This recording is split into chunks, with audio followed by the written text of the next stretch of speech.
ഇത്ര വർഷം കാത്തിരുന്നാലും അവരുടെ ലക്ഷ്യത്തിലേക്ക് അവരെത്തുകയാണ്. അപ്പോൾ കാത്തിരിപ്പ് വേണ്ടിവരും. നമുക്ക് വേഗത കൂടണ്ട, ധൃതി കാണിക്കണ്ട.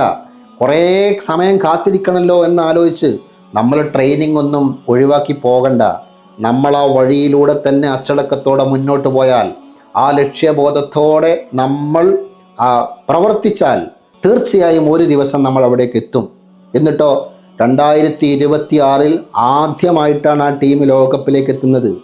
നിലവിലെ ചാമ്പ്യന്മാരെ വിറപ്പിക്കാൻ അവർക്ക് പറ്റിയിട്ടുണ്ടെങ്കിൽ, ഈ ലോകത്തെ ഫുട്ബോൾ പ്രേമികളുടെ മനസ്സിൽ ഒരു ഇടം നേടാൻ അവർക്ക് പറ്റിയിട്ടുണ്ടെങ്കിൽ, നിങ്ങൾ ആലോചിച്ച് നോക്ക്. നമ്മുടെ ലൈഫ് ഇങ്ങനെയൊക്കെ തന്നെയാണ്. നമ്മൾ തുടങ്ങുന്ന ബിസിനസ്, നമ്മൾ ചെയ്യുന്ന സർവീസ്, നമ്മുടെ സേവനങ്ങൾ, നമ്മുടെ പ്രവർത്തനങ്ങൾ ചിലപ്പോൾ ആരും കണ്ടില്ലെന്ന് വന്നേക്കാം. പക്ഷേ ആത്മാർത്ഥമായി ചിട്ടയോടെ ഒരു എക്സ്പേർട്ടായ കോച്ചിൻ്റെ ഗൈഡൻസോടുകൂടി, നല്ല ട്രെയിനിങ്ങോടുകൂടി ആ ലക്ഷ്യം വെച്ചുകൊണ്ട് നമ്മൾ മുന്നോട്ട് പോയാൽ ഒരു ദിവസം നമ്മൾ അവിടെ എത്താതിരിക്കില്ല. ഇതൊക്കെ ജീവിതത്തിൽ നമ്മളെ പഠിപ്പിക്കുകയാണ്.